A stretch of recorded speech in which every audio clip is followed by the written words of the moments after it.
Va ora in onda Zoom, il drive time in mezzo ai fatti con Antonino Danna.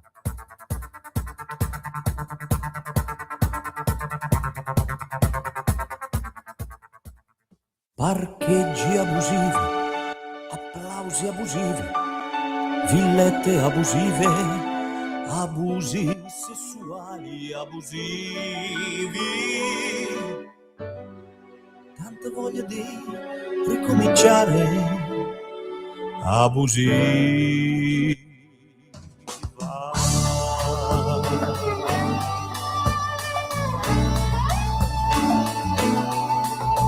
Appalti truccati, trapianti truccati, motorini truccati che scippano donne truccate. Il visagista delle dive è truccatissimo. Papaveri e papi, la donna cannolo, una lacrima sul visto. Italia sì, Italia no. Italia sì, Italia no, Italia boom. La strage impunita, puoi dir di sì, puoi dir di no, ma questa è la vita. Prepariamoci un caffè, non rechiamoci al caffè. C'è un comando che ci aspetta per assassinarci un po'. Comando sì, comando no, comando omicida, comando pam, comando pam pam pam pam pam pam pam. Ma se c'è la partita, il comando non ci sta e allo stadio se ne va, sventolando il bandierone, non più il sangue scorrerà. Infetto sì, infetto no, quintali di plasma, primario sì, primario dai, primario fantasma, io fantasma non sarò e al tuo plasma dico no. Se dimentichi le pinze fischiettando ti dirò, ti devo una pinza, ce l'ho nella panza. Viva il crogiuolo di pinze, viva il crogiuolo di panze. Quanti problemi risolti, ma un cuore grande così,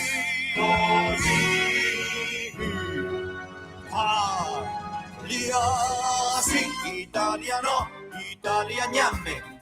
Se famo tu spaghi, Italia sop, Italia prot, la terra dei cachi. Una pizza in compagnia, una pizza da solo, un totale di 2 pizze e l'Italia è questa qua. Fa fifi, fa fifi, Italia è viva.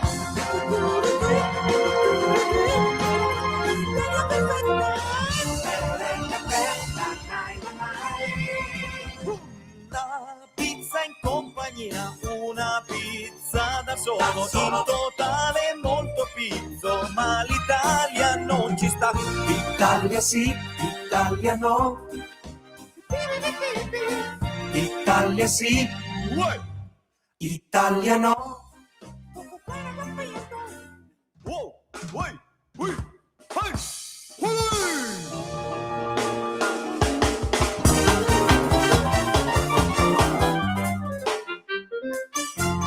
Perché la terra dei cachi è la terra dei cachi. No! No! No. No. Ma come no? Continuamente no! Io me ne vado! Panulna, Pasgnata, Peulleta, Vatrota, Ponaulna, Poterda, Fuiluna, Favliate, Panulna, Neuluona.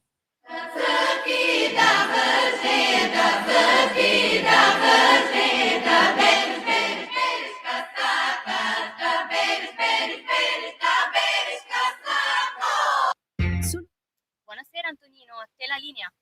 Buonasera a te Natalia, ecco, stava cominciando tutta la parte del pippero, quello era il coro delle voci bulgare che faceva le prove nell'album del meglio del nostro meglio di Eli e le storie tese, anno di grazia 1997, quando fa Vailada, Fuilluna, Foterda, Wollano, eccetera, eccetera, che poi in realtà non sono parole bulgare, ma erano una sorta di lallazione che si doveva fare per tarare uno dei primi programmi per la dettatura al computer con Word. Quindi immaginate voi che razza di reperto archeologico viene fuori dagli album degli Eli. Amiche e amici miei, Manon dell'Avventura, buonasera, siete sulle magiche onde di Radio Libertà. Questo è Zoom, il drive time in mezzo ai fatti. Io sono Antonino Danna e questa è la puntata numero 1142 di oggi, giovedì 26 febbraio è l'anno del Signore 2026. Cominciamo la nostra trasmissione. Grazie Natalia come sempre, buon lavoro anche a te e ben trovata. Vi ricordo, date il sangue, in ospedale serve sempre, salverete vite umane, chi salva una vita umana salva il mondo intero. Secondo appello radiolibertà.net, fesso chi non lo legge, perché vi perdete un bellissimo giornale online dove ci sono liberamente il direttore responsabile Giovanni Sallusti, gli Autodafè di Giulio Cainarca, la rassegna stampa di Semivarin, videopillole e molto altro ancora. Stasera puntata ricca e pregna. 340-670-9659 per le vostre zappe o WhatsApp che dir vogliansi, oppure 0292947222 per il telefono quando lo dirò io. Tra l'altro domani, se siete appassionati degli Eli, ci sarà l'immenso Rocco Tanica, signori, Rocco Tanica. Speriamo ci faccia un bel assolo di plafone quando fa dall'album Studentessi, quando fa l'imitazione dei Genesis, la citazione dei Genesis. Solo gli Eli possono fare queste, le cover dei Pink Floyd, senza risultare né ridicoli né fuori posto, che sono fior di musicisti con tanto di manico, grandissimi, grandissimi davvero. Perché questa canzone, La terra dei cachi, Sanremo 96, stasera ricordiamo Sanremo 96, questa è la canzone che ha vinto, lo sappiamo tutti, ma Pippo Baudo decise che non poteva vincere come 10 anni prima Arbore col clarinetto, doveva vincere per forza una cosa seria, più cuore e amore. E chi ha vinto? Hanno vinto Ron e Tosca con Vorrei incontrarti tra 100 anni. Vabbè, cose che sono successe. Io comunque rivendico con orgoglio di essere stato davanti al televisore quella sera del 1996, quando per la prima volta il maestro Beppe Vessicchio, buonanima, dirige l'orchestra Beppe Vessicchio, la diresse per gli Eli e cominciò dicendo: pronti, partenza, via, e partì La terra dei cachi. Che pezzo straordinario. Per quanto mi riguarda, tra l'altro, l'erede della terra dei cachi, la sua prosecuzione 30 anni dopo è J-Ax con Italia Starter Pack, perché descrive proprio l'Italia degli Eli aggiornata ad oggi. Quindi spero anche in una collaborazione tra loro, potrebbe nascere una roba di questo genere. Va bene, adesso però arriva lui, implacabile come sempre, Pierluigi Magnaschi per il diritto e rovescio. Vai pure Natalia, grazie. La vicenda dell'omicidio di un pusher da parte di un poliziotto nel boschetto di Rogoredo a Milano dimostra una strategia criminale raffinata da parte del poliziotto killer. La prima versione che lo assolveva era che aveva sparato per difendersi da un pusher che lo minacciava con la pistola. Qualche giorno dopo si scopre che il pusher aveva puntato una pistola a scarica. Subito allora molti dicono che il pusher non era minaccioso. I sostenitori del poliziotto invece dichiaravano che chi si vede puntare un'arma addosso deve supporre che questa possa funzionare. Ma perché, avendo il killer messo la pistola giocattolo in mano al pusher, non l'ha messa a carica? Per far sì che sulle tematiche dell'omicidio le due fazioni continuassero a perdere tempo, non sulla natura dell'omicidio. Davvero diabolico il poliziotto criminale a inventare questa trappola. Il killer però è stato ugualmente sbugiardato da un PM competente e dai suoi colleghi poliziotti onesti e capaci. Adesso però si deve far chiarezza fino in fondo.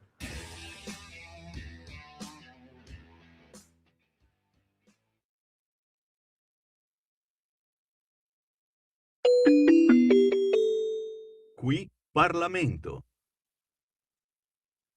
Oh, e io ho il piacere di ritrovare l'onorevole Tiziana Nisini. Buonasera e bentornata. Buonasera a voi, grazie per l'invito, sempre un piacere. Il piacere è tutto nostro. Allora, caro onorevole, stasera parliamo di occupazione e direi anche en passant, in questi giorni diciamo che il tema del TFR è un tema di cui si è occupata di persona personalmente, mi passi la battuta alla Camilleri. Intanto parliamo di occupazione. Cosa sta succedendo, onorevole? Allora, diciamo che continua il trend positivo per l'occupazione certificato dall'Istat, è un trend che sta accompagnando questo governo da che si è insediato con dei risultati importanti che non si vedevano da almeno 20 anni. Così come per la disoccupazione che ai minimi storici continua a diminuire. C'è, per essere onesti e corretti, un aumento dei tassi di inattività. Gli inattivi sono quelle persone che non rientrano nei disoccupati perché non cercano lavoro e sono praticamente inattivi nella società. E questo è un fatto che preoccupa molto, ma è anche un dato importante che riguarda la categoria dei ragazzi più giovani. Ora, nessuno ha la bacchetta magica, nel senso i dati sull'occupazione fanno ben sperare, fa ben sperare anche il fatto che ci sono le aziende che continuano a cercare nel mercato del lavoro nuovo capitale umano per assumere. Ci sono due ordini di problemi. Allora, uno, la fascia degli inattivi riguarda anche la fascia dei NEET, quindi giovani che non lavorano e non studiano. La fascia delle aziende che non riescono a trovare capitale umano per aumentare l'occupazione all'interno dell'azienda riguarda il mancato incrocio, il famoso mismatch, che riguarda di fatto le competenze.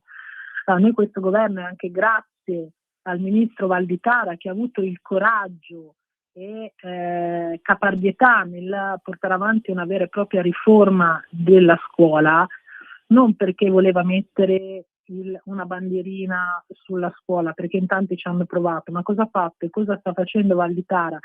Sta modernizzando il mondo della scuola, lo sta attualizzando a quelle che sono le richieste del mercato del lavoro, partendo già dai giovani nelle scuole medie di fatto, inserendo delle figure nuove di docenti tutor e orientatori che servono ai ragazzi per accompagnarli preventivamente durante il percorso di studio e poi aiutandoli nell'orientamento del percorso formativo superiore a cui parteciperanno, per poi arrivare alla vita lavorativa, e lo fanno mettendo in evidenza le capacità dei ragazzi, le desiderata dei ragazzi e anche con un orientamento di quelle che sono le necessità, gli sbocchi poi che un percorso di studio porta nel mercato del lavoro.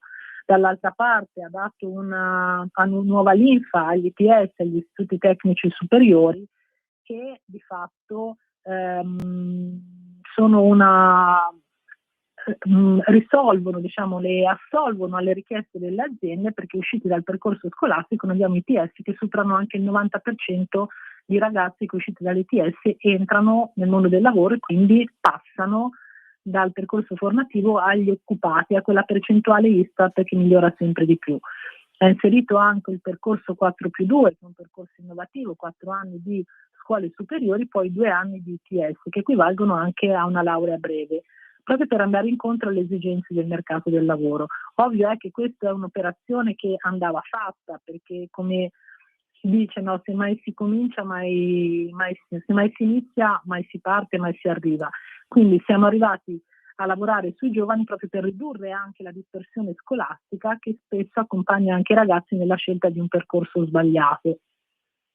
Sul tema dell'occupazione, dal lato pubblico, abbiamo visto come in quest'anno sono stati sottoscritti rinnovi dei contratti collettivi nazionali che hanno guardato il comparto sanitario, con degli aumenti importanti della retribuzione, anche con degli indennizzi speciali per chi lavora nei pronto soccorsi e quant'altro. Abbiamo visto anche nel tema dei ministeriali, e in ultimo di questi giorni anche il rinnovo tanto atteso dal comparto degli enti locali, anche con un recupero degli anni passati, quindi con un aiuto concreto nelle tasche dei dipendenti, insomma, assunti negli enti locali. Sull'ambito privato altri contratti sono stati sottoscritti, contratti scaduti, c'è in verità ancora tanto da fare, e volevo sottolineare il fatto che a questo tavolo non tutti i sindacati degli enti locali si sono seduti, come è successo in passato per quanto riguarda il rinnovo del comparto pubblico, e questo dispiace perché si parla di aumenti salariali, di benefit ulteriori messi a disposizione dei dipendenti che vanno a migliorare la qualità della vita e indirettamente anche la qualità del portafoglio. E parlo di Maurizio Landini, che ancora una volta, l'abbiamo visto anche proprio stamattina sul giornale, che non avrebbe liquidato il TFR ad un proprio dirigente, quando la Lega con un nostro emendamento ha messo in evidenza quanto il TFR possa essere utile anche nella costruzione di un percorso pensionistico, quindi ai fini pensionistici. Lo stesso Landini, che tanto ci ha criticato, lo stesso Landini non paga il TFR. Però diciamo che questo su Landini non è un caso isolato. Noi tutti ricordiamo quando il suo capo comunicazione è stato licenziato dopo 40 anni di lavoro presso la Confederazione, dicendo che comunque era uno stipendio di lusso, e quando la stessa CGIL spende in comunicazione quasi 3 milioni di euro l'anno, 2,7 milioni per essere precisi l'anno. E quindi non si capisce come mai Landini, che si dimentica di andare ai tavoli, forse troppo impegnato anche per i comizi, anche per il no al referendum, e non paga il TFR ai dipendenti, licenzia i dipendenti e non si siede ai tavoli per portare risorse nuove ai dipendenti pubblici. Quindi è un cortocircuito tutto di Landini, a conferma che non sta più portando avanti i diritti e le tutele dei lavoratori, ma si occupa di far politica tutta contro questo governo. Quindi permettetemi una battuta: se Landini dice no al referendum, un motivo in più per votare sì al referendum. Decisamente, direi, decisamente, anche perché coerenza, questa bella parola. Stupisce che, voglio dire, il capo di uno dei sindacati più agguerriti di questo paese poi si trovi davanti a una cosa così imbarazzante, se mi posso permettere. Ma sì, poi sa, se tutti i sindacati, CISL, UIL, non sono lontani dai tavoli ministeriali governativi per la firma e il rinnovo dei contratti collettivi, allora diciamo vabbè, forse qualche problema c'è, qualche mancanza da parte del governo c'è, ma gli stessi sindacati della triade, quindi CISL e UIL, si sono seduti anche in altri rinnovi di contratti al tavolo governativo, plaudendo anche al miglioramento delle tutele, degli stipendi e anche del welfare dei lavoratori. La CGIL non si presenta. E poi voglio dire, ricordiamoci tutti che al di là dei licenziamenti e del non rispetto dei propri dipendenti ha sottoscritto anche contratti a 5 euro l'ora, poi viene a fare la morale agli altri. Ora io non sto a guardare più di tanto Landini, perché noi bisogna sempre guardare chi fa meglio e non chi fa peggio. Ovviamente, come ho detto prima, il governo non ha la bacchetta magica, ma si è inserito in un percorso dove i miglioramenti si vedono in termini di occupazione, in termini di disoccupazione. Dobbiamo lavorare sugli inattivi, sui giovani, lo stiamo facendo col ministro Valditara. La strada è ancora lunga, perché risolvere problemi di decenni in soli 3 anni sarebbe piaciuto tanto anche a noi, però abbiamo deciso di non lavorare a toppe, ma praticamente di riasfaltare la strada con un asfalto nuovo e non coprire le buche, basta. Esatto. Proprio per dare una prospettiva futura più a medio-lungo termine ai nostri ragazzi, ma proprio al nostro paese, all'economia del nostro paese, dando anche delle certezze a queste aziende che cercano personale e non lo trovano. Ecco, noi stiamo lavorando sulla formazione dei ragazzi nei percorsi scolastici, nella formazione anche dei disoccupati, nella formazione anche dei dipendenti, andando incontro anche alle aziende, come ad esempio il Fondo Nuove Competenze e tante altre misure che stiamo portando avanti. Proprio un focus sulla formazione, non più a catalogo come avveniva in passato, ma alla persona, proprio per dare la possibilità al singolo di inserirsi nel mondo del lavoro, acquisire sempre nuove competenze che lo rendano poi indipendente e inserito nel mondo del lavoro con tutta la tranquillità per una persona che deve aggiornarsi con le competenze anche in un mercato dove l'intelligenza artificiale, la tecnologia, la digitalizzazione comunque è entrata e continua a cambiare, a evolversi, a aumentare. Ecco, noi vogliamo che questi lavoratori rimangano al passo attraverso una formazione continua, omogenea e non più frammentata. E questa è la cosa più importante. Onorevole, io la ringrazio molto del suo tempo e della sua cortesia. A voi. No, è sempre un piacere. Grazie, ci ritroviamo presto. Di nuovo. Arrivederci, a presto, buonasera a tutti. Arrivederci. Sigla, pubblicità e poi torniamo perché si parla di Sanremo. A tra poco. Qui Parlamento. Stai ascoltando Radio Libertà, la tua voce libera, senza filtri né censure, la tua radio.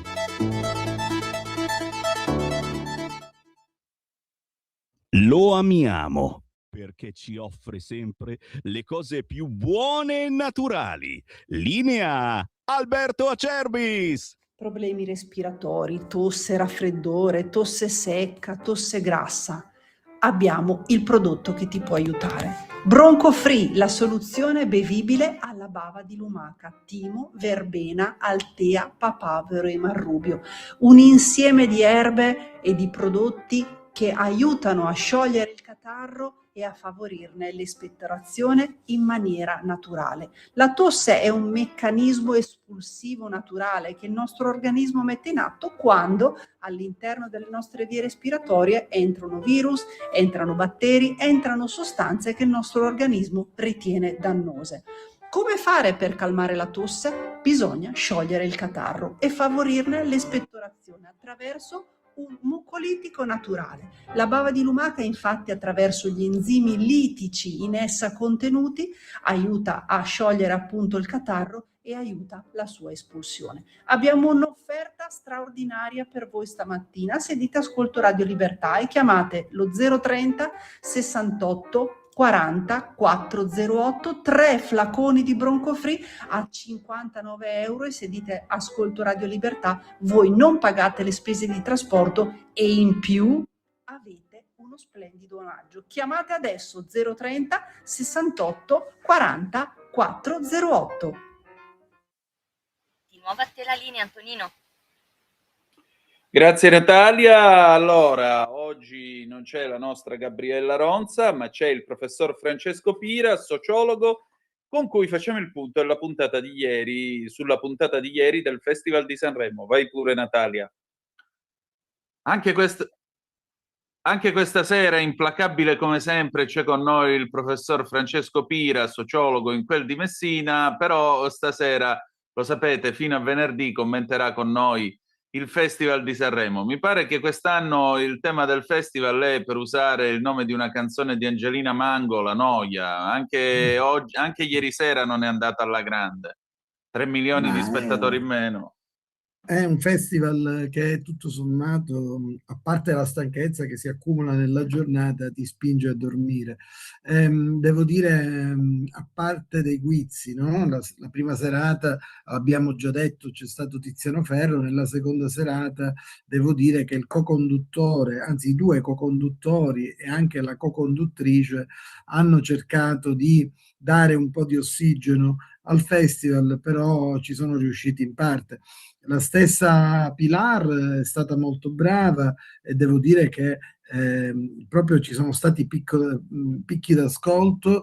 Ha avuto il maggior picco d'ascolto proprio quando lei entrava in scena, appunto Pilar Fogliati, così come il mambo dello show di Lillo ha dato un altro picco di share.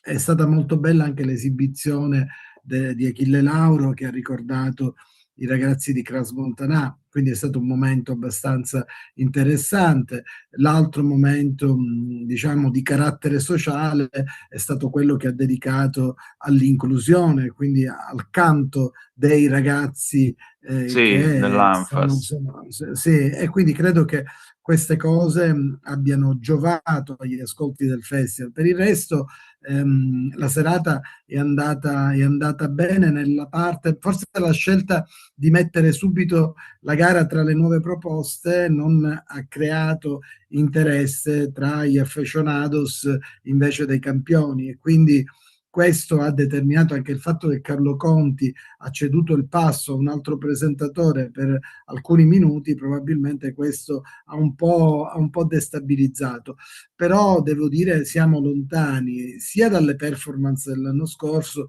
sia dalle performance di Amadeus e Fiorello, insomma era tutto un altro festival.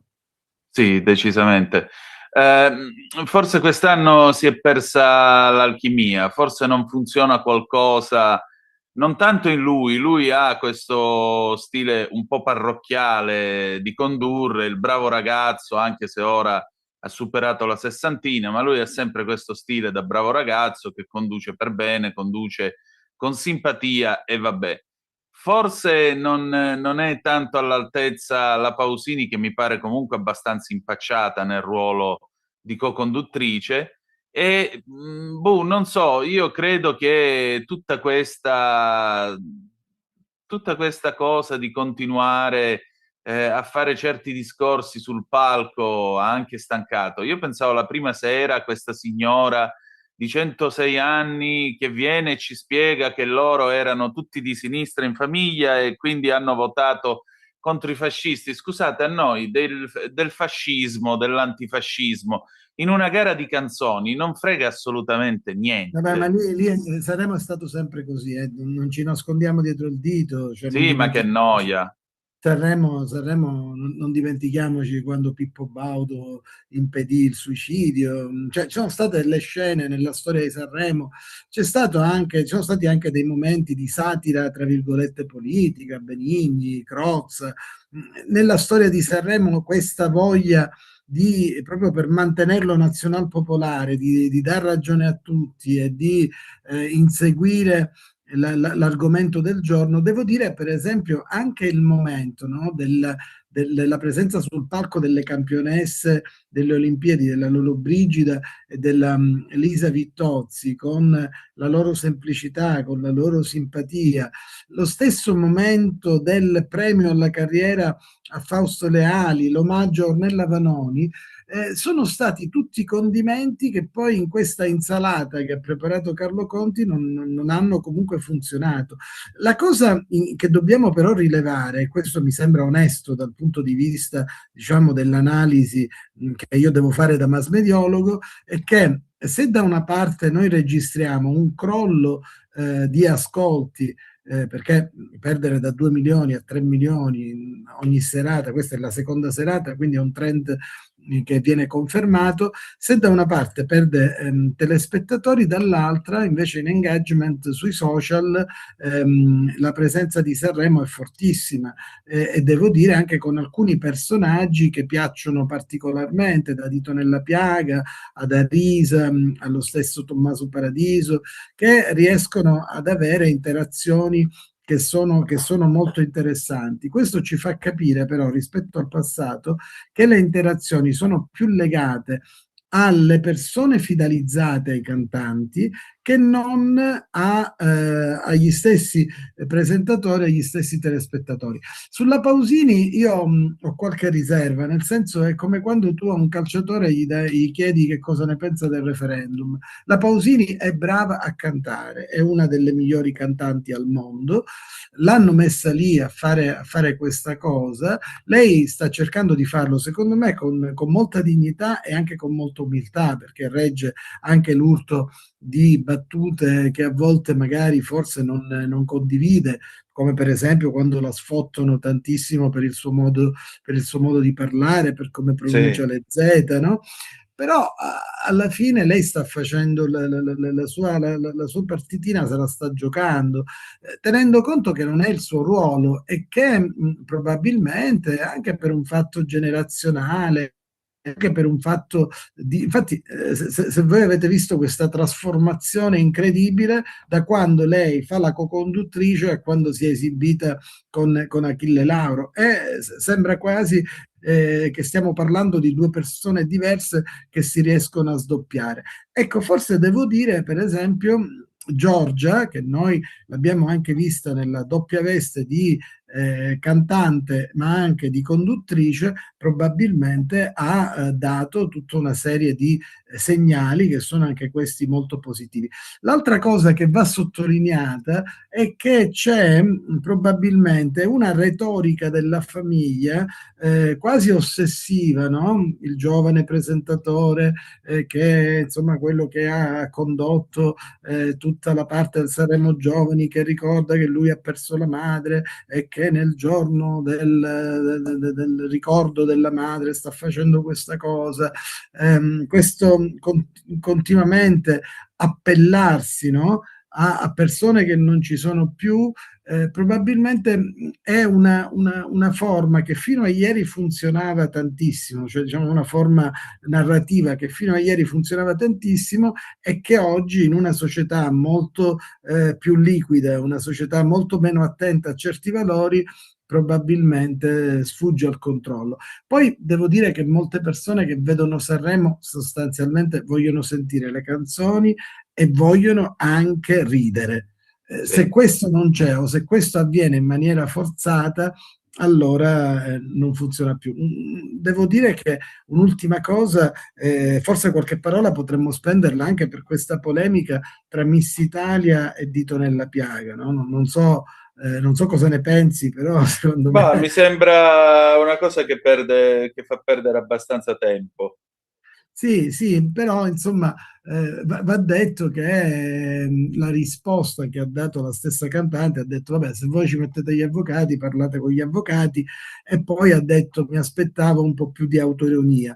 Ecco, questa cosa mi ha fatto riflettere anche, non tanto per l'episodio, quanto a come ci si attacca anche al testo di una canzone per poi rivendicare un proprio ruolo sociale, un qualcosa che nel tempo può funzionare. Insomma, c'è tutto il contrario di tutto, e questa è la sensazione. Probabilmente gli ascolti si abbassano per questo motivo. Dice Carlo Conti, nonostante tutto, però siamo felici, siamo contenti, sorridiamo.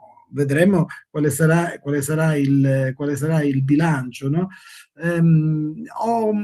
Probabilmente è vero quello che dicono, che anche lui, insomma, forse non contento degli ascolti, sembra molto stanco, sembra come se avesse voglia di arrivare a sabato prima possibile. Pare anche a me. Vedremo stasera che cosa verrà fuori dal pentolone di Sanremo. Tanto sullo sfondo già si parla di Stefano De Martino. Sì, vabbè, però devo dire, lui è il futuro. Io penso questo, che ne parlavo proprio qualche giorno fa di questa cosa. Credo che probabilmente l'idea di mettere Stefano Di Martino per la RAI è sicuramente utile. Certamente non penso con il ruolo di direttore artistico, immagino che gli affiancheranno un direttore artistico con un'esperienza diversa, però certamente lui funziona, è bello, è bravo, sa ballare, sa parlare, è un guaioncello napoletano che comunque ha fatto la sua carriera, è una persona che viene da grandi sacrifici, insomma ha la storia giusta, però secondo me dagli il ruolo di direttore artistico. E poi l'altra cosa, deve un po' capire quanto per lui così giovane affrontare Sanremo, che comunque di solito è qualcosa che i presentatori affrontano dopo una certa età. Allora sicuramente credo che sia anche un rischio, penso che sia molto rischioso. Poi vedremo se sarà effettivamente Stefano De Martino o se ci saranno altre opzioni. Certo, secondo me il vero festival lo sta facendo Fiorello con con la festivanza, come si chiama? Festivalanza, non so come la chiama, Sì. con la Sanremanza. Sanremanza. Lì lo sta facendo, e lui, devo dire, ieri è riuscito a costruire questa trasmissione facendo finta che era a Sanremo e che poi invece il suo programma era registrato, insomma, cosa che un po' di persone ci sono anche cascate, però insomma secondo me sta facendo lui il vero Sanremo, cioè sta dettando sicuramente alcune cioè sta cercando di dare un po' una linea, e devo dire che se tantissime persone seguono le sue dirette personali più che andare a vedere il Festival di Sanremo, lo fanno in contemporanea, evidentemente un motivo ci sarà, perché Fiorello ancora fa ridere nonostante lo abbiano accusato di tutto. Decisamente. Allora, a domani, professore. A domani, grazie. A voi. Stai ascoltando Radio Libertà, la tua voce libera, senza filtri né censura. La tua radio. Nuova te la linea, Antonino. Grazie Natalia, e adesso come ogni giovedì è tornata a trovarci la nostra Anna Maria De Luca, psicologa, esperta di scuola e appassionata lettrice. Stasera abbiamo un libro di Pino Nano, un valente giornalista calabrese, il più noto probabilmente dei giornalisti calabresi, che è stato a lungo direttore della TGR Calabria. Bene, lui ha realizzato questa carrellata di calabresi illustri con Made in Calabria. State a vedere che piccole e grandi storie abbiamo trovato in questo libro. Vai pure Natalia, grazie. E allora, anche questo giovedì noi abbiamo la nostra Anna Maria De Luca, che come sapete è psicologa e esperta del mondo della scuola, incidentalmente anche pittrice, quindi tra l'altro, insomma, ci aspettiamo qualche nuova uscita, qualche nuova tela preparata da lei, ma questo quando sarà pronto ce lo dirà. E quest'oggi parliamo di un libro molto particolare, Made in Calabria. Made in Calabria è un libro che è stato realizzato da Pino Nano. Pino Nano è un giornalista che ha guidato per lungo tempo la TGR calabrese e oggi continua a collaborare con la Rai, ma collabora anche con Calabria Live, che è uno dei quotidiani più letti in regione. E in particolare lui in questo libro racconta una serie di eccellenze calabresi, come ad esempio lo stesso Santo Versace, tanto per dire, i nomi comunque non mancano. Anna, allora, intanto tu, se non sbaglio, lo conosci il nostro Pino? Intanto bentrovati a tutti. Sì, conosco Pino Nano perché ho avuto l'onore di lavorare nella redazione che era guidata da lui all'epoca, ma io ero piccola, ero una giovane stagista all'epoca, e devo dire che se per tutta la Calabria lui è il giornalismo calabrese, nel senso che è la persona sicuramente più autorevole nel mondo del giornalismo per quanto riguarda la nostra regione, per 10 anni, che è il tempo che ha diretto la redazione che è a Cosenza, però poi lui è diventato caporedattore centrale responsabile dell'Agenzia Nazionale di tutte le TGR d'Italia, no? Per diversi anni, quindi è riferimento per tutto quello che in Italia è stata l'informazione regionale del terzo canale. Però ha fatto anche l'inviato speciale a Rai 2, dove ha raccontato i tanti misteri della fede, ed ha avuto un ruolo fondamentalissimo, ce l'ha ancora veramente, per Natuzza Evolo, perché fu lui a scoprire Natuzza dal punto di vista mediatico, a raccontarla, a farla conoscere al mondo. Io sì, lo conosco di persona e ti posso dire che è una persona straordinaria per diversi punti. La professionalità innanzitutto, passione, che è quella che vedo mancare oggi nel mondo del giornalismo, nel senso che c'è tanta gente che fa il giornalista come se andasse alle poste, no? Come se qualcuno l'avesse costretto a fare quel lavoro. Invece lui ha fatto il giornalista, lo fa ancora sempre con quella passione, quell'entusiasmo puro, no? Puro di chi guarda il mondo e le persone che ha davanti con il desiderio sincero di entrarci dentro e di conoscerle, senza quei retropensieri, quelle cattiverie che spesso si celano anche nelle interviste, no? Quando il giornalista si pone su un piano più alto, quanti giornalisti fanno i saccenti. Invece la sua grandezza è proprio nell'umanità che lui ha sempre avuto, nel raccontare storie e persone e come dire, nel mantenere questo entusiasmo e questa passione che sono veramente travolgenti. Infatti nel libro, in Made in Calabria, lui racconta, fa i ritratti di alcune persone calabresi diventate famose nel mondo, ma finanche dalla scrittura trapela l'entusiasmo, perché sai, cioè, farlo trapelare dal video è più semplice, farlo trapelare nella scrittura è più difficile. Sì. Chi legge il libro troverà lì lo stesso spirito, lo stesso slancio che ha contraddistinto la sua televisione. E lui stesso nel libro dice: finalmente, dopo tantissimi anni di televisione, ritorno al mio primo amore, che era appunto la scrittura. È un libro, guarda, molto interessante, che non riguarda certo solo chi è calabrese o chi è legato alla Calabria, ma riguarda tutti, perché le persone di cui lui parla rappresentano il Made in Italy nel mondo, non solo il Made in Calabria. Pensiamo a Versace, per esempio, no? Sì. Ma anche tutti gli altri ritratti. E quindi è un libro che io assolutamente consiglio, che ho letto con piacere e che vale assolutamente la pena di comprare. Ecco, io vi voglio, perché basta prendere l'indice di questo libro per vedere chi c'è in questo parterre de roi.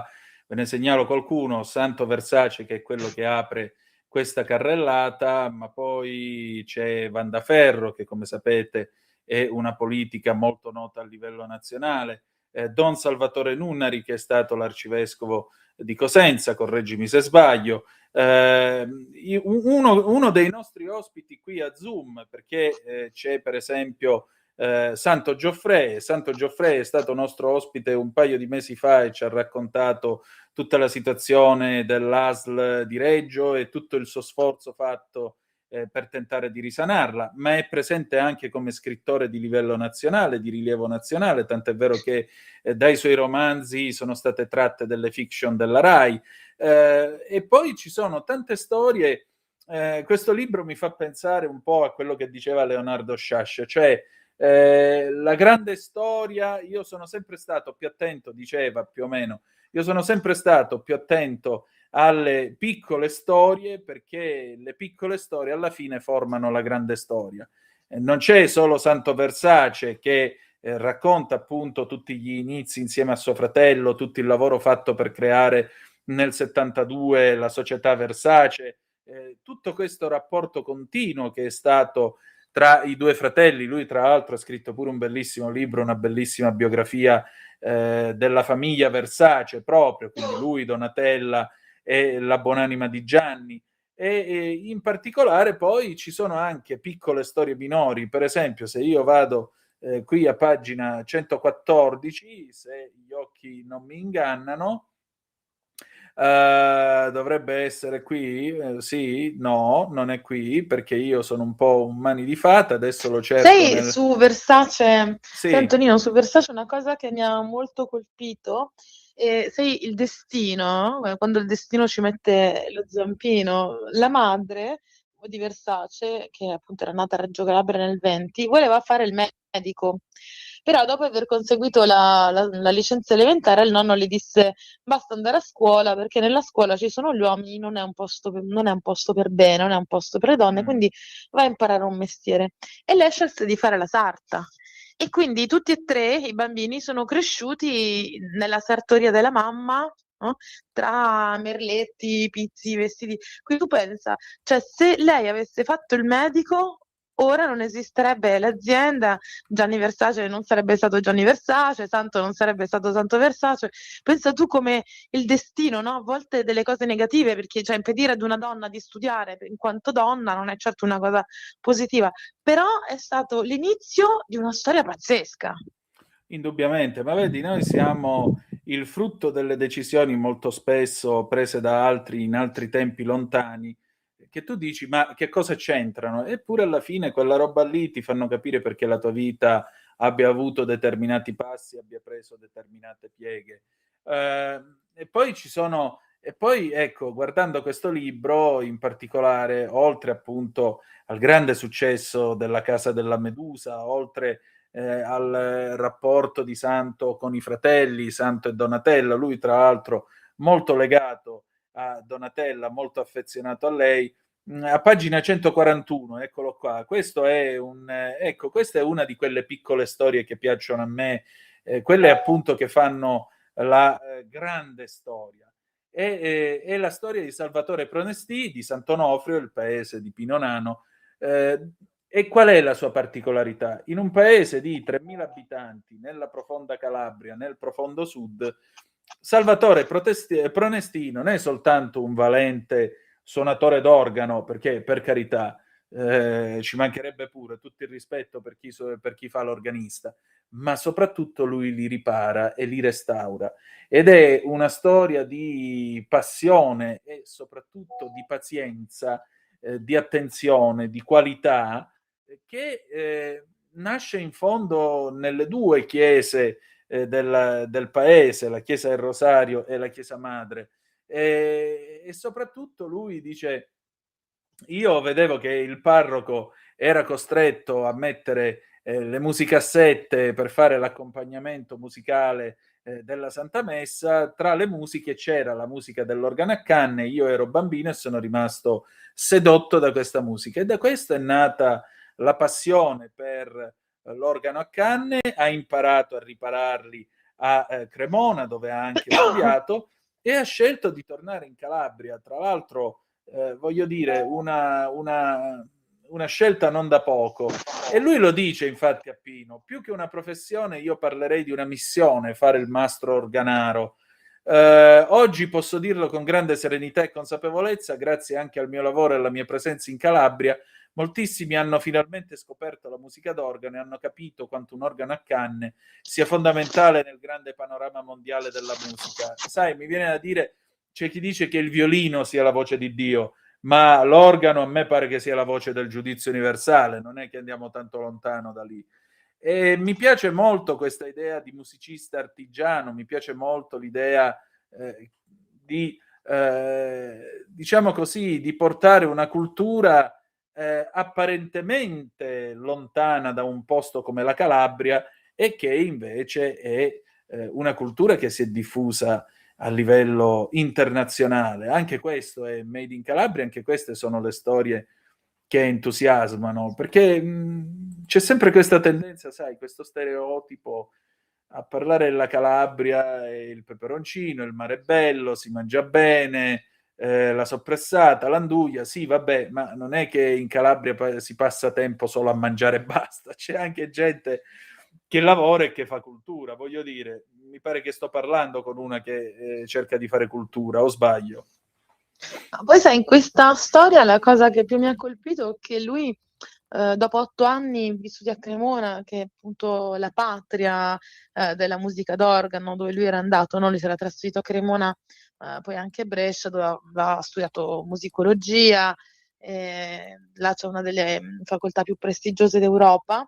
Ha deciso lui di tornare in Calabria dove non esisteva nessuna industria organaria, e quindi lui ha pensato che tornando a casa sua avrebbe potuto colmare, lui dice nell'intervista, ho pensato che tornando a casa mia avrei potuto finalmente colmare un vuoto enorme per tutto il Mezzogiorno. Pensa che scelta visionaria e folle anche, no? Cioè tu sei a Cremona, della patria della musica d'organo, e decidi di ritornare in Calabria dove nessuno sa niente di quest'arte, e di aprire una bottega artigiana. E aveva ragione, perché una volta arrivato in Calabria lui ha costruito il primo laboratorio bottega, grande, perché sono 500 metri quadri, e da lì poi la sua fama si è estesa in tutto il mondo, e ha fatto insomma, di questo piccolo centro una culla, no? Una culla di un'arte che prima di lui non esisteva.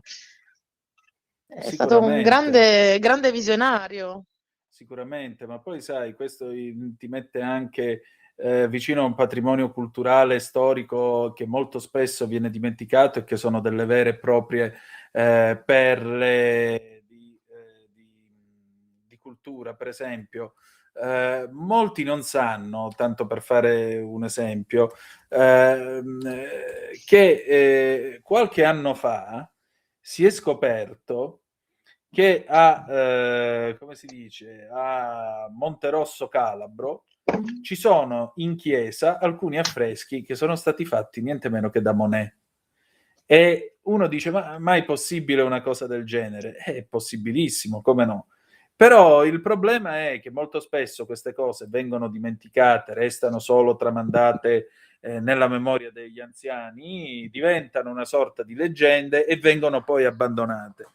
Perché io parlo del Monet? Per dirti appunto come tutte queste opere, questi organi, tutta questa roba qua appartengano a una quantità e qualità di cultura che non rendevano affatto la regione seconda, che rendevano cioè la regione non era seconda a nessuno ed era inserita in un dialogo, in un contesto culturale che, volente o nolente, per tanti motivi, ora non stiamo qua a fare il processo ai motivi, purtroppo si è perduto, ma a maggior ragione c'è bisogno di un recupero di queste cose che si sanno fare e che si fanno made in Calabria.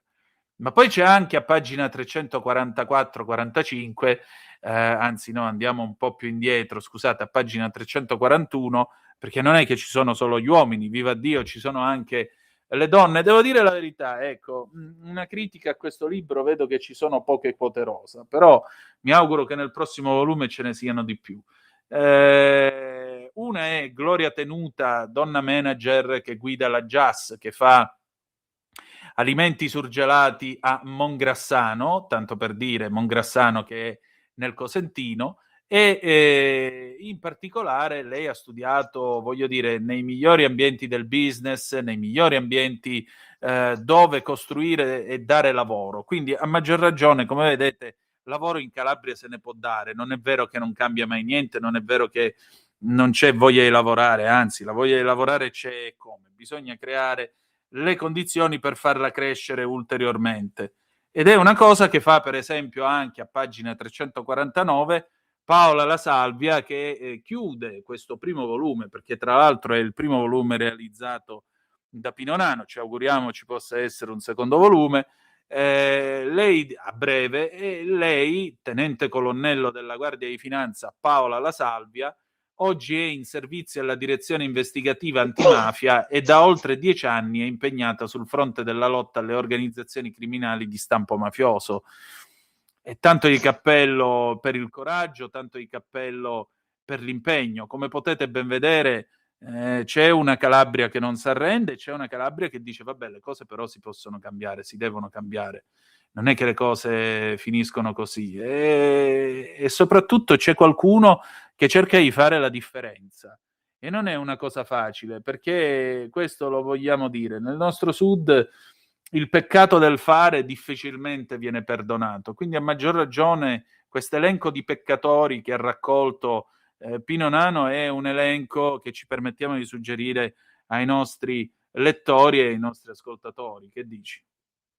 Ma guarda Antonio, quello che vorrei dire è che spesso i giornalisti scrivono libri, no? Sì. Anche instant book, uno fa l'inviato di guerra in un posto, torna a scrivere l'instant book. Abbiamo anche casi di giornalisti che hanno scritto l'instant book, ma in guerra sono stati tutto il tempo nella stanza d'albergo, magari mandando altri a cercare le notizie. Questo è un grande c'è classico. questa velleità, esatto, dei giornalisti di scrivere libri. La straordinarietà di questo libro, a differenza di quelli scritti dagli altri giornalisti, è che Pino Nano non ha bisogno di farsi pubblicità, o non ha bisogno di scrivere libri per farsi vedere. C'è questo libro scritto con amore per la propria terra e si vede da come vengono raccontate tutte queste storie, proprio dal tono, in punta di penna, no? Emerge proprio, vuol dire, la classe di un uomo per bene, di un uomo, infatti lui è molto stimato perché è un uomo per bene, e da queste righe, anche da come racconta queste donne, si vede proprio, come dire, quel forte senso di rispetto nei confronti del coraggio di queste due donne, di cui hai parlato adesso, Sì.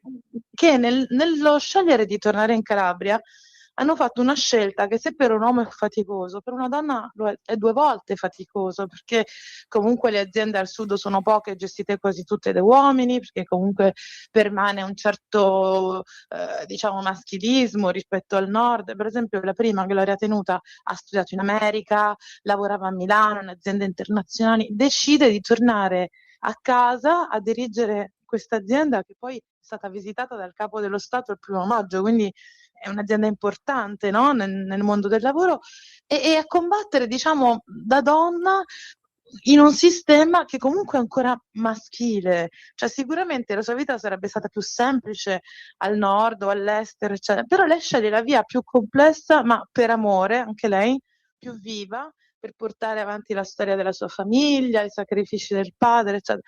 E anche il colonnello di cui ho appena parlato, addirittura lei ha avuto un'esperienza in Siria, ha seguito il marito in Siria, ha vissuto là diversi anni, poi è dovuta rientrare quando la situazione è precipitata. Conosciamo tutti la storia di Paolo Dell'Olio, no? Che Sì. non si sa, non sappiamo Padre più. dell'Olio purtroppo è sparito.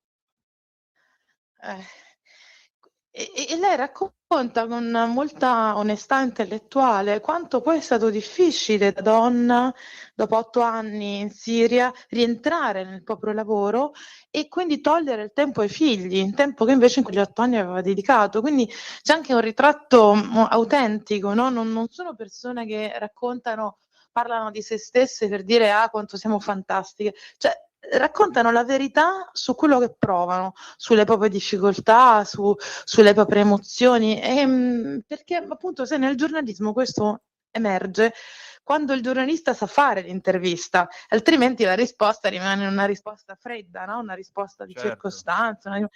Cioè, scavare è quasi un lavoro psicologico, e questo libro è proprio come dire, un entrare nelle vite un po' in modo delicato, in modo appunto per bene, no? Entrare nelle vite di queste persone per raccontarle al mondo con professionalità, con delicatezza, per cui è proprio un piacere leggerlo, non c'è piaggeria, non c'è nessuna come dire, forma di compiacimento, è proprio la realtà così com'è, raccontata e restituita a chi legge. È un po' come se avere in mano una telecamera, no? Quindi uno strumento trasparente, oggettivo, no? Allo stesso modo lui usa la penna, quindi con quell'oggettività e quella trasparenza che arriva all'oggetto vero dell'informazione, senza interpretazioni, senza distorsioni. È il giornalismo che purtroppo oggi si vede sempre di meno in giro, ma che un libro come questo ci fa ricordare che ancora esiste e ancora tutti quanti possiamo sperare che nonostante tutto, nonostante l'intelligenza artificiale, nonostante i giornalisti spesso si vendano al potere, o sai, a volte essere vicini ai politici significa, cioè, pensare di essere potenti come i politici, invece non è mai così, è il politico che ti usa, non sei tu che è il suo potere, cioè ti usa fino a che ha bisogno di te, dopodiché si trova un altro. Però questo pensiero semplice spesso nei giornalisti non passa, no? A volte alcuni si sentono, no, così, insomma, hanno questo atteggiamento che io onestamente non sopporto, soprattutto nella televisione, dove spesso ce la si tira molto, no? Tra virgolette. Ecco, Pino Nano è l'inverso, cioè è proprio l'opposto, e questo libro lo dimostra. È vero. Senti, adesso però io parlo con la pittrice. Di che colore è la Calabria? Rosso fuoco. E Pino Nano? Anche? Anche, sì, ci sta.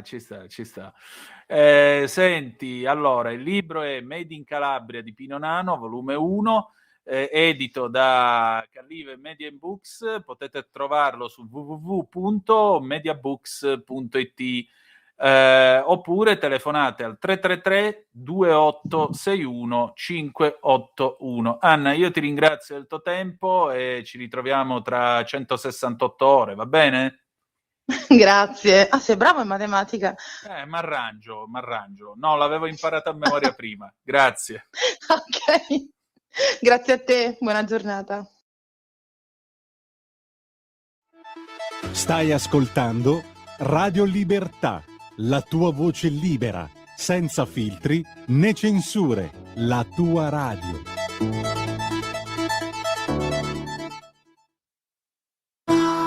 Va ora in onda In attesa di giustizia, casi irrisolti a cura dell'avvocato Claudio De Filippi. Una vita da mediano, lavorando come uriali, anni di fatiche, botte, vinci, casomai mondiali. Buonasera, a voi la linea. Buonasera, mi scuso per il ritardo, ma voglio dare il bentornato all'avvocato Claudio De Filippi e al presidente dell'Associazione Padri Separati, il signor Ernesto Emanuele. Buonasera a entrambi. Buonasera. Buonasera. Papà Separati. Salve a tutti. Ecco, Papà Separati. Avvocato, allora, eccoci qui. Bene, caro Antonino. Tu sai che il presidente Emanuele l'abbiamo già ospitato un paio di volte, forse 3, sì. Quindi questa è la terza o la quarta volta che viene. Il tema è molto interessante perché ovviamente, diciamo le cose come stanno, uno dei pochi partiti, movimenti politici italiani che si occupa di minori e di tasse è la Lega. Io direi, ma non perché siamo sulla sua radio, ma perché è così, che uno dei il partito più liberale in questo momento in Italia è la Lega, perché ovviamente vicino alle esigenze del popolo, il popolo sta soffrendo tantissimo, in particolare soffrono i contribuenti, tu sai Antonino quante trasmissioni parliamo di tasse, sì.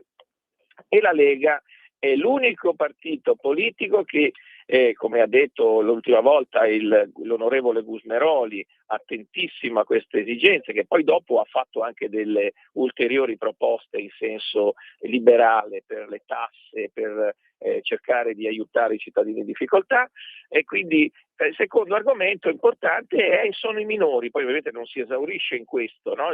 Tutta l'attività. Quindi diciamo che il presidente Emanuele da sempre ha una funzione a Milano, è il più noto, uno dei più noti tra le associazioni, che poi ci ricorderà dove è la sua sede, eccetera, eccetera, che si occupa di padri che stanno soffrendo perché non trovano una risposta convincente del sistema giustizia, ahimè, questo è vero, e quindi praticamente abbiamo un sistema giustizia che non sempre, per carità, ma spesso ha un occhio di riguardo per le donne e quindi a volte è giusto e a volte no. E quindi molti padri separati che il presidente Emanuele ci illustrerà alcuni casi se vuole, ma soprattutto la domanda per lui è cosa sta facendo la sua associazione per, anche a livello politico, a livello anche di proposte di legge, di iniziativa popolare, per cercare di risolvere questo gap di giustizia tra le esigenze dei padri separati e delle madri separate. Prego, Presidente. Allora, diciamo questo, che i padri e le madri, quando uno si separa si impoverisce sempre. La separazione è una cosa per ricchi, la separazione, perché i poveri, quelli che guadagnano 1.000 euro al mese, non ce la fanno assolutamente. Ecco, il problema che hanno molti padri poi è quello che vengono sbattuti fuori di casa, nella cara madre va la moglie con il nuovo compagno, la casa acquistata da loro, e poi c'è l'altro problema ancora, che non sa dove vedere i figli, perché se non ha una casa non può vedere i figli, non li può portare sempre all'ipermercato per vederli. Il problema nostro è quello che troviamo in tanti padri, è che non hanno il posto per vedere i figli. Poi l'altro problema è ancora quello che molte madri fanno in modo che i loro figli dicano che il padre è cattivo, dicano così, e quindi dicono che i figli non vogliono più vedere il padre e cose del genere. Ecco, caro Presidente, parla un po' più forte perché sennò non riesco a comprenderti bene io. Però ti volevo dire, ma quindi hai detto, se non sbaglio, che ci sono delle madri che succede che impediscono ai padri di vedere i figli per sempre, cioè in assoluto, non vederli poco, vederli ogni tanto, ma non vederli proprio più, è giusto? È proprio così, è proprio così. Cioè, ci sono delle madri che fanno in modo che i figli non vogliono più vedere i padri e comunque vengono figli plagiati dalle madri che chiedono ai figli di non vedere di più il padre, insomma. Ecco, noi, caro Presidente, abbiamo avuto in trasmissione una volta, forse due, anche il professor Camerini, che è un neuropsichiatra famoso di Bologna, che appunto parla di questa alienazione, cioè come condizionamento di uno dei due, diciamo, rispetto ai figli, di uno dei due genitori. Quindi praticamente il professor Camerini ci ha illustrato che le conseguenze sui figli sono devastanti. Tu nella tua esperienza quotidiana di associazione, che cosa hai potuto vedere?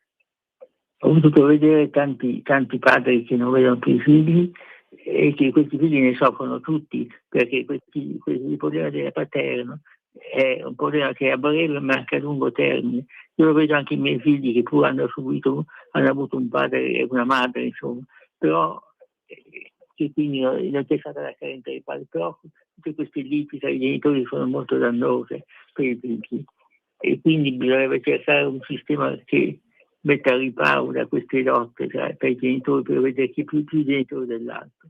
Noi abbiamo fatto una proposta di legge di recente, un posto di legge che ha avuto 6.000 firme, quindi tante firme abbiamo avuto, quasi 7.000, una cosa del genere.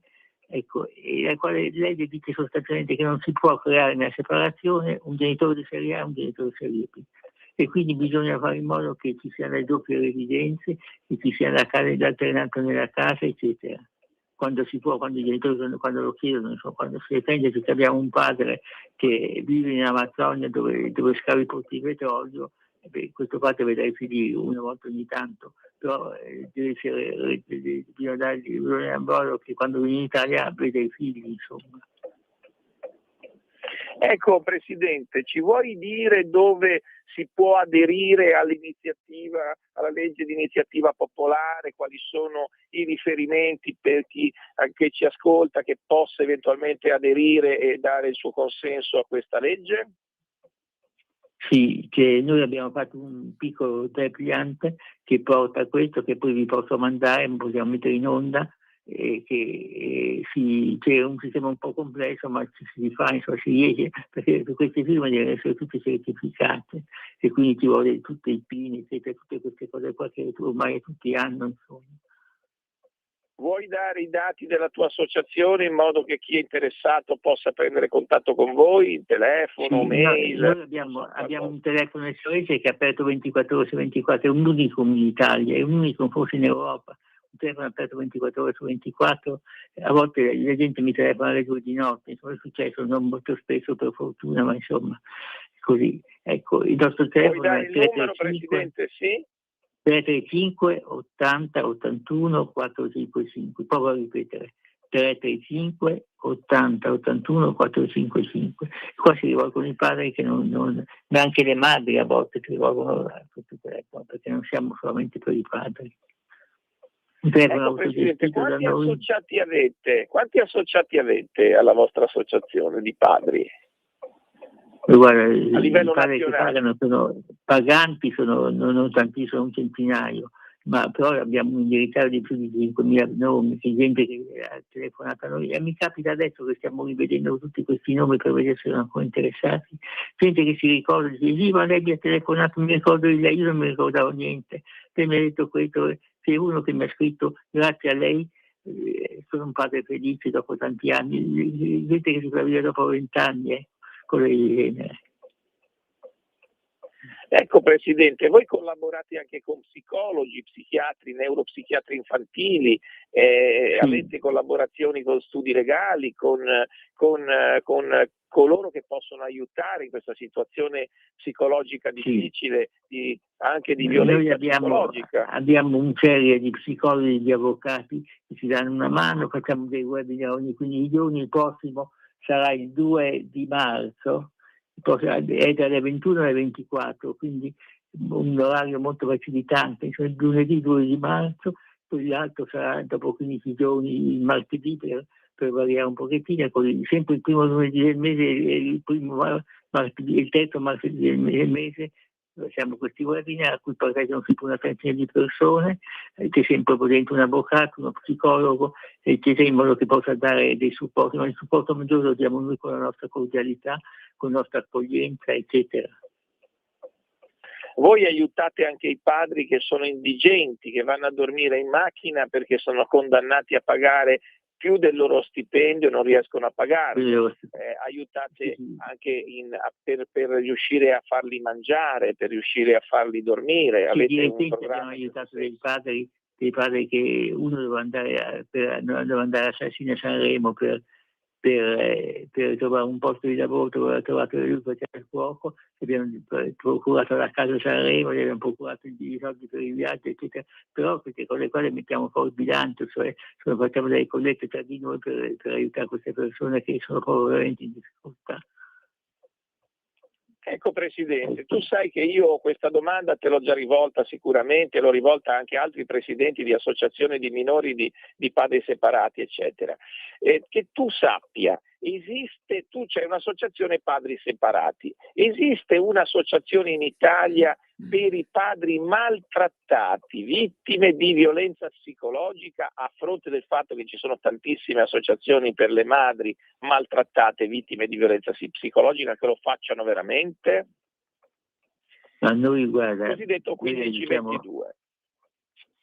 Sì, 1522 è un telefono che il 1524 mi sembra, c'è comunque un telefono per i papà che è stato istituito a Napoli.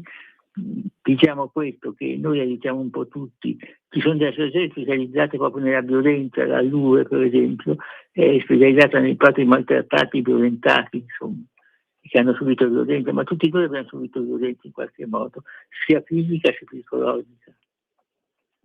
Ecco, visto che Antonino stasera ha poco tempo per la trasmissione, poi eventualmente tornerai, ti volevo fare un'ultima domanda di carattere generale. Se ritieni che il diritto paneuropeo, il diritto europeo, diciamo così, abbia un occhio di riguardo sempre per il genere femminile, cioè ci sia tutto un sistema che partendo dall'Europa, diciamo così, tuteli molto più la donna in generale rispetto all'uomo, e se questo possa cambiare, in che modo secondo te? Guarda, perché le donne sono molto organizzate, noi come padri che stiamo organizzando adesso, noi adesso buttiamo fuori un manifesto di un padre solo che mangia da solo, un padre che in una panchina in cui diciamo un fumetto che dice ma questa nuova legge che potrà essere il sì o il no sul referendum, il sì o no al referendum mi può aiutare a vedere mio figlio che non vedo da 10 anni, ecco, una frase di questo genere è buttata lì. Guarda, perché un detto è riuscito molto bene, richiama il discorso della bigenitorialità, e il padre che pensa, dice ma questo referendum come mi potrà aiutare? Per il sì o per il no non poniamo solamente un interrogativo, mi potrà aiutare a votare sì o votare no per vedere mio figlio che non vedo da tanti anni. E tu, Presidente, come associazione ti sei schierato a favore di una delle altre delle ragioni, sì o no? E cosa ritieni cosa ne pensi del referendum? Ritengo che la destra è molto più attenta della sinistra ai problemi degli uomini. La sinistra non parla più di oppressi, parla solo di donne. Così. Poi abbiamo tutti i problemi delle case, famiglie, che sono uno scandalo vivente, insomma. Noi sappiamo che tanti bambini sono messi in case famiglie, non escono più, non riescono più a farli uscire. Dopo noi abbiamo presentato un'interpellanza a Strasburgo, siamo andati in 20 portando dei bambini che adesso erano maggiorenni, che hanno raccontato le loro disavventure in queste case famiglie in cui c'erano cibi scaduti, eccetera. Non c'è niente da fare, ci sono delle connivenze molto potenti e quindi queste robe non si riescono a smantellare, assolutamente. Di recente in Lombardia è stata trovata una casa famiglia dove c'erano 17 bambini che quasi non gli davano da mangiare, vivevano in uno scantinato, bene. le Corriere della Sera non ha riportato neanche questa notizia, l'ha riportata in Piccolo Repubblica, che hanno scoperto questo, che sono stati già indagati e già condannati in primo grado. E questo silenzio della stampa che è terribile. Per fortuna ci sono delle televisioni libere come questa qua di Radio Libertà che fanno parlare anche noi, ma noi abbiamo il silenzio stampa assolutamente, parlano solo le donne.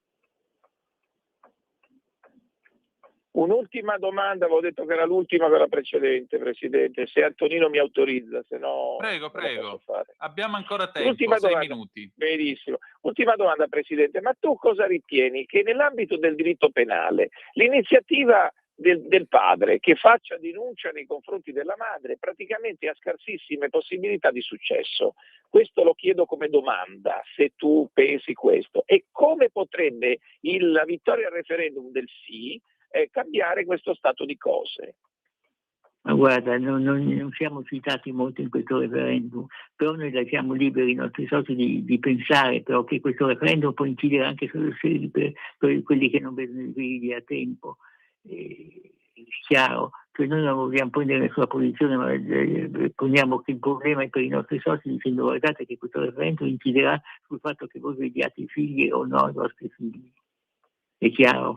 Sì, ma il punto che dicevo io è questo: nel momento in cui il referendum voglia, se vincerà ovviamente il sì, voglia rendere la pubblica accusa più autonoma, più separata rispetto al giudicante, in questo caso tu vedi che le ragioni dei padri potrebbero essere più prese in considerazione rispetto ad oggi, in cui non sempre, ma spesso c'è una sorta di, come posso dire, archiviazione di molti procedimenti per maltrattamenti in famiglia, 572, codice rosso, 570. I provvedimenti dei denuncia dei padri vengono quasi sempre lasciati morire, così vanno in prescrizione perché nessuno se ne occupa. E soprattutto a Milano è così. Insomma, le denunce che fanno i padri contro le violenze che subiscono non c'è nessuno, non lasciate morire, ci vogliono anni prima che vengano ripescate e tante insistenze. Quelle delle madri dopo poche ore partono subito una procedura di allontanamento per il padre molto grave, eccetera. Cioè c'è una grossa differenza nella legge, nell'applicazione della legge, come per le accuse di un padre e le accuse di una madre. Quelle della madre vengono sempre credute, ma è scritto proprio così. Io assistevo nei giorni scorsi una discussione su un fatto del genere che facciamo vedere che la sinistra che era contraria a mettere i poliziotti che compiono un delitto, di mettere in una categoria a parte, eccetera, cose di questo tipo. Ma comunque sia, i padri sono sempre svantaggiati in queste cose, sono sempre svantaggiati. Una cura di un padre viene lasciata morire così nel dimenticatoio, ci vogliono degli anni per le insistenze perché venga tirata fuori, ma ne viene tirata fuori una su 1000. Purtroppo le madri hanno la possibilità attraverso il codice rosso che viene sempre creduto, la parola della donna viene creduta sempre. Se una donna si vuole vendicare del marito, lo accusa di atti di libidine sui figli e quest'ora non vede più i figli per anni. È assolto, miei figli ormai sono cresciuti, non si ricordano più del padre. Questa è la nostra tragedia, insomma. Allora, mi sembra di capire che l'esperienza mia e del Presidente Emanuele ci sia qualcosa in comune. Anch'io non vedo mia figlia da 2 anni e quindi questo ci pone ad essere più sensibili sull'argomento rispetto a chiunque altro. Volevo chiederti questo, Presidente, tu ritieni che quando si parla di woke culture nell'ambito giudiziario, tu ritieni, per la tua esperienza sul campo, dell'associazione e quant'altro, che questo corrisponda, che questa descrittiva, diciamo, filosofica politica poi si attagli rispetto a quello che succede nei tribunali quotidianamente?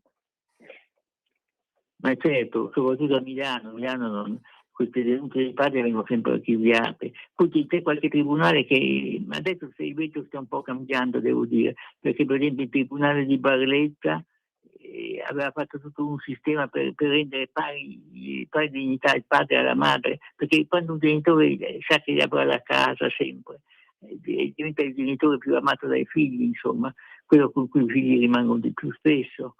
capite? Cioè il problema della casa è un problema molto importante. Nella nostra proposta di legge la casa va all'elittico proprietario che magari l'ha ereditata dai suoi nonni e viene deprivato di questa casa con una persona che si ha faticato per farsela e così. Ecco, un'ultima cosa, poi ci salutiamo. Spesso e volentieri io sono in contatto con padri, clienti, gente che mi chiama, che mi dice: ma De Filippi, cosa devo fare io? Devo non parlare più con mia figlia, con mio figlio, perché non mi vogliono parlare, quello che succede anche a me. Io do sempre questo consiglio, volevo chiedere a te, Presidente, se sei d'accordo. Non abbandonate Non mai. mollare mai. Non abbandonate mai, mandate sempre messaggi, ovviamente nei giusti modi, non abusandone, ma comunque mantenete sempre il dialogo, anche se non c'è risposta, perché il figlio continua ad amarvi, anche se la situazione è drammatica. Sei d'accordo, Presidente? Perfettamente d'accordo. Il padre non può abbandonare un figlio che ha fatto, perché i figli si fanno in due, però qua secondo alcuni si educa solamente la madre, è una cosa indegna questa. Siamo in uno stato avanzato, di civiltà avanzata, però in Italia questo mammismo è molto maternal preference, si chiama, non più mammismo, ma è veramente esistente dappertutto. Si pensa sempre, ci sono dei presidenti dei tribunali che dicono: ma lei non vorrà mica togliere la cara alla madre, ma come se il padre la cara togliere il diritto di proprietà a una persona che si è scusato questa cara. È pazzesco, è veramente pazzesco. Io penso che... Caro Antonino, noi ringraziamo il Presidente che è già venuto parecchie volte, ci ha dato anche dei particolari agghiaccianti su quello che succede, come questi bambini in una sottoscala di cui nessuno parla, però soprattutto pensa che il giornale di Milano, la Corriere della Sera di Milano non ha parlato di questo caso di Bucciarfito, non ha parlato della Repubblica di Roma, è un caso grave. È gravissimo questo fatto che un giornale così non parli di queste cose. Purtroppo è dominato dalle tendenze corrienti. Molto grave, molto grave. Caro Antonino, io, se tu sei d'accordo, visto che dovevi chiudere velocemente, volevo fare un'ultima considerazione su una situazione drammatica come quella che ci descrive il Presidente, che ha contatto quotidianamente con la realtà dura e cruda dei rapporti familiari.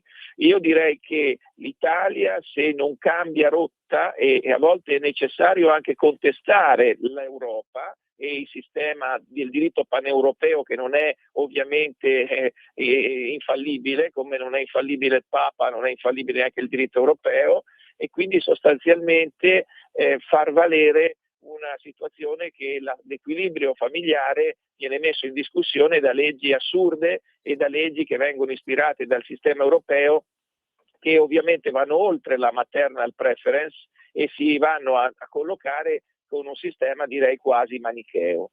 Quindi fondamentalmente il regredire della giustizia, del diritto in questa situazione, che ovviamente fino a poco tempo fa non c'era. Leggi in materia di codice rosso che sono fatte per esclusivamente le donne è assolutamente incostituzionale. Codice rosso è fatto per tutti, non può essere fatto per le donne.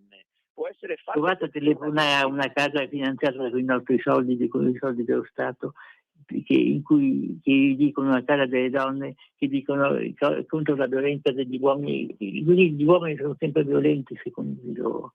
E se io telefono un uomo, sono stato picchiato in famiglia da mia moglie, ma no, ma guardi, non ci occupiamo di queste cose. I padri sono completamente abbandonati, siamo completamente abbandonati in questo senso. Noi abbiamo tutti i soci che pagano le tasse normali, lavorano, non sono dei disoccupati o gente che non fa niente, gente che paga le tasse, gente normalissima, cittadini normali che sono stati buttati fuori di casa e adesso dormono in macchina addirittura, a dormire nell'auto è bruttissimo, perché mi dicono: guardi, non c'è problema per il caldo e il freddo, ci adattiamo, anche per far pipì al mattino non c'è problema, ma dove vedi i miei figli? Nella macchina, nell'auto? Che è il problema grosso? Presidente, recentemente, per chiudere, c'è stato in Veneto, se non ricordo male, verso Rovigo, queste parti qua, e c'è stato un signore che ovviamente sì, si è suicidato perché aveva uno sfratto, però nello stesso tempo sembrerebbe, da quello che ho letto, che non vedesse i figli e che fosse quindi in una situazione psicofisica molto difficile. Ecco, allora questa sensibilità ci auguriamo che il legislatore, visto che questa è una radio politica, ascolti e quindi faccia proprio la battaglia del presidente Emanuele e di tutti coloro che combattono per chi non ha voce. Certamente, speriamo proprio.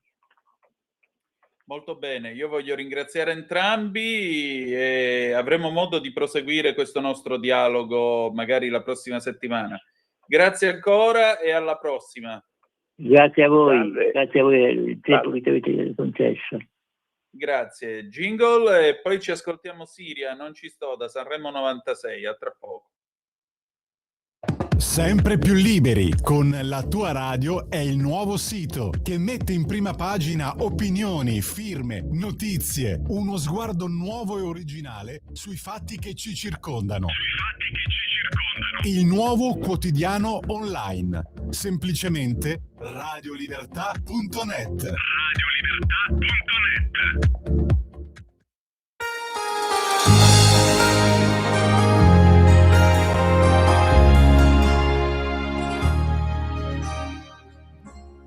Com'è difficile andar via quando vuoi scendere da un treno mentre va e giri intorno alle parole per dire ci sto male ma non ti voglio più. Odio le piccole bugie che poi nascondono le grandi verità. È meglio un pugno in pieno viso che ci rimani steso, a domani passerà. E un altro amore se ne va con la sua piccola ferita e un giorno si confonderà tra le linee della vita, perché l'amore a questa età è proprio tutto, non è niente, ed io non mi accontenterò e a volare a bassa quota non ci sto.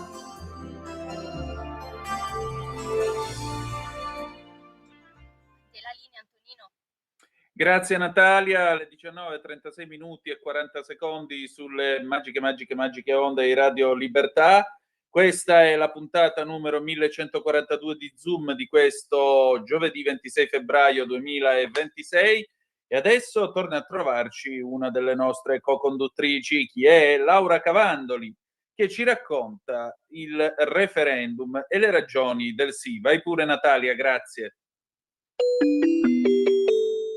Qui Parlamento. Benvenuti a Qui Parlamento su Radio Libertà. Sono Laura Cavandoli, deputata della Lega, e oggi parliamo del referendum sulla giustizia. Un referendum che arriva a breve, il 22 e il 23 marzo si voterà, e su cui stiamo facendo un grande lavoro per spiegare qual è il contenuto e soprattutto per spiegare perché ci stanno riempiendo di false affermazioni.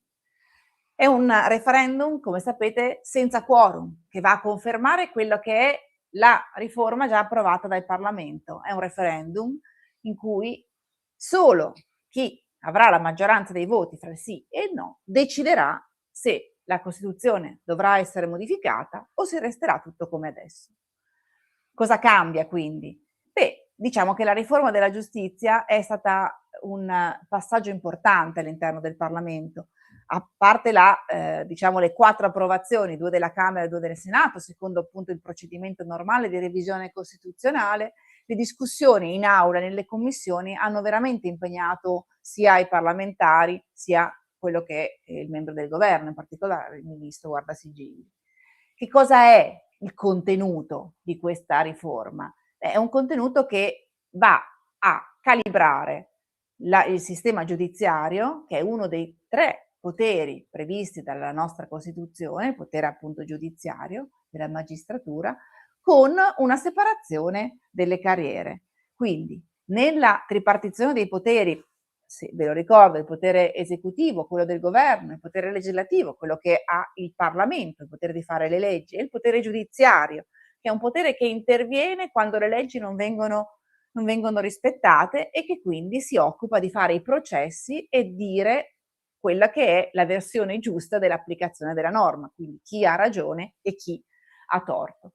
Sono poteri fra loro necessariamente indipendenti proprio perché questi poteri sono regolamentati con un sistema molto semplice. Il Parlamento fa le leggi, il giudice le applica e il potere esecutivo amministra il paese sulla base delle leggi fatte dal Parlamento. Questo è lo schema della nostra Costituzione. Uno schema che non viene intaccato dal sistema della riforma costituzionale, anzi viene fortificato. Perché? Perché la separazione delle carriere prevede non solo un Consiglio Superiore della Magistratura, che è un organo di autogoverno, anzi è l'unico organo di autogoverno in base al testo originario della Costituzione, che quindi si occupa sia dei pubblici ministeri sia dei giudici e che quindi si occupa soprattutto di organizzare l'amministrazione della giustizia, prevedere quindi gli avanzamenti, i trasferimenti, anche per quello che riguarda le varie convenzioni con l'esecutivo, per quello che riguarda appunto l'attività dei magistrati, e poi si occupa anche della parte disciplinare. C'è, e lo sappiamo tutti, non nascondiamoci che il caso Palamara ha scoperchiato il vaso di Pandora, c'è quindi una influenza forte delle correnti che hanno interesse a che il Consiglio Superiore della Magistratura sia formato da determinati soggetti e che questi soggetti facciano l'interesse della propria corrente, di chi poi li ha votati. Ed è per questo che noi vogliamo intervenire, perché facendo due consigli superiori della magistratura, uno che si occupa dei magistrati giudicanti e uno che si occupa del PM, dei pubblici ministeri, di cui si occupa dell'accusa, di raccogliere le prove nei processi, vogliamo che questi consigli abbiano fra di loro una indipendenza data proprio dalla carriera che viene scelta dal magistrato una volta che entra in funzione. Entrambi i CSM restano presieduti dal Presidente della Repubblica. A questi si aggiunge l'Alta Corte Disciplinare, che è un giudice specializzato che si occupa appunto del giudizio disciplinare, di valutare quelli che sono gli errori dei magistrati. Pensate che in questo momento i magistrati sono pochissimi quelli che sbagliano, proprio perché il sistema correntizio funziona e ai noi funziona bene. Non vogliamo che i magistrati siano sottoposti al potere esecutivo. Questa è un'altra delle bugie che sentiamo dire, perché vi ho spiegato che resta a capo dei due organi di autogoverno il Presidente della Repubblica. Questa riforma della giustizia è una riforma che va nella direzione che i cittadini vogliono, perché tutti siamo interessati dall'esercizio della giustizia. Vogliamo avere un giudice terzo, un giudice imparziale, un giudice che giudichi secondo la legge e non un giudice correntizio, un giudice che a volte rovina la vita delle persone e non paga.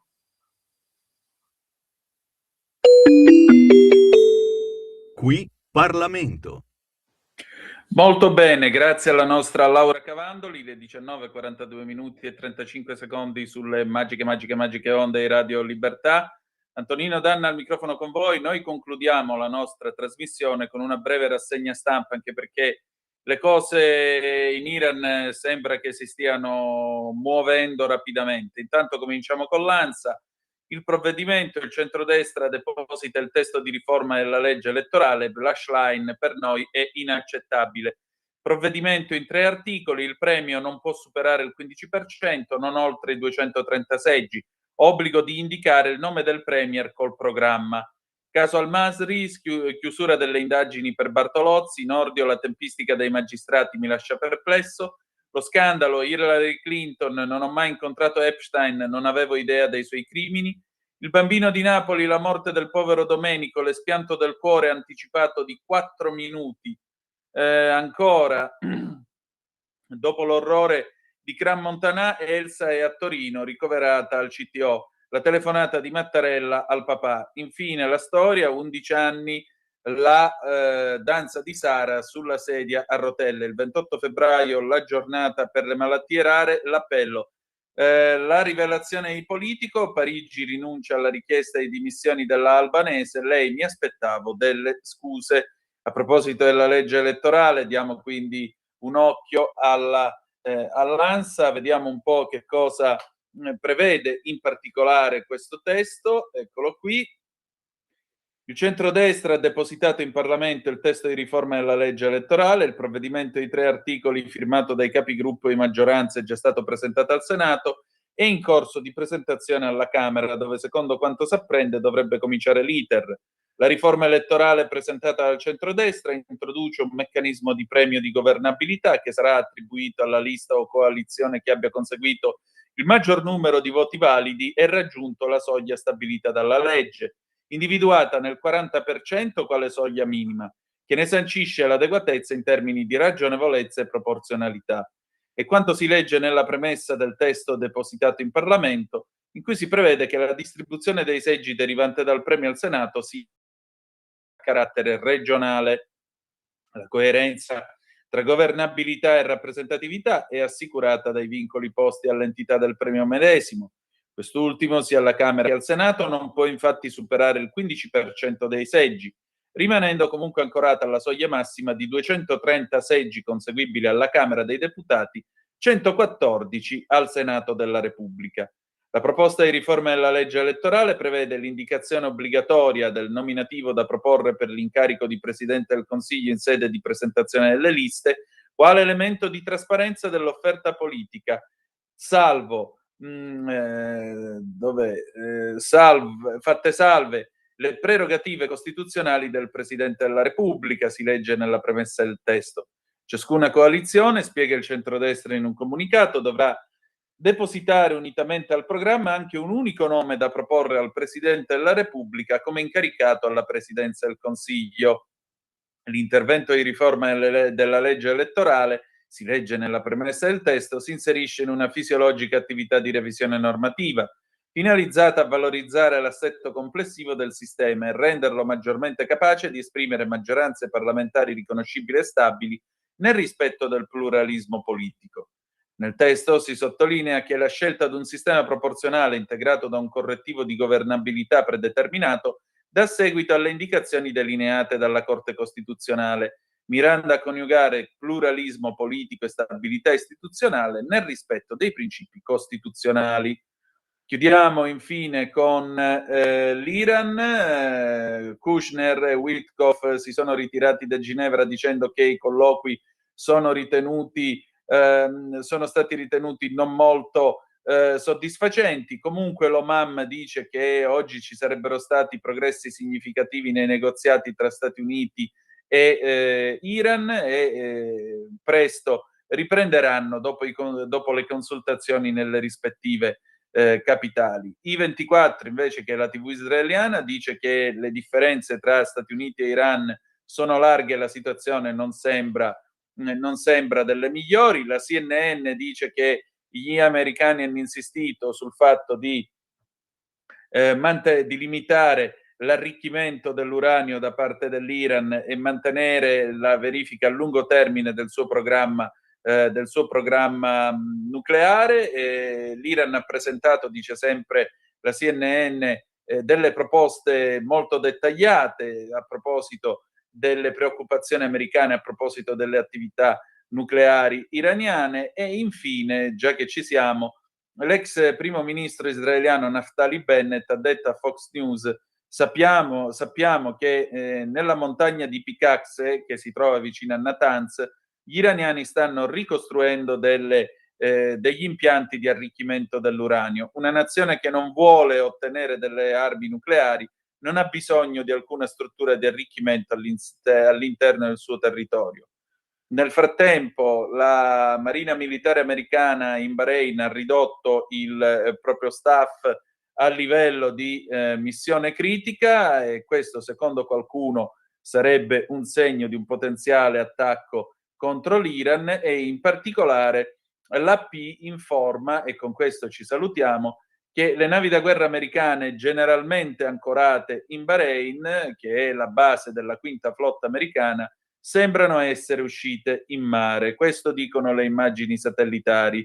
Prima dell'attacco iraniano a una base americana in Qatar durante gli ultimi giorni della guerra dei 12 giorni, la quinta flotta allo stesso modo ha mandato le sue navi in mare per proteggerle per metterle al riparo da un eventuale attacco di ritorsione iraniano. Questo è quello che dice la rassegna stampa, la AP, e tra l'altro la delegazione americana ha appena lasciato Ginevra, e secondo la TV di Stato iraniana i colloqui sono terminati. Frase molto ambigua che smentisce e lascia presagire non lascia presagire molto di buono. Questo vi dovevo, grazie per essere stati con noi. Ci salutiamo con Ron e Tosca, vorrei incontrarti fra 100 anni, Sanremo 96, appuntamento domani 17:30, chilometro Zoom con Lorenzo Viviani. E ricordate che the best is yet to come, il meglio deve ancora venire. Vi ha parlato Antonino Danna, buonasera.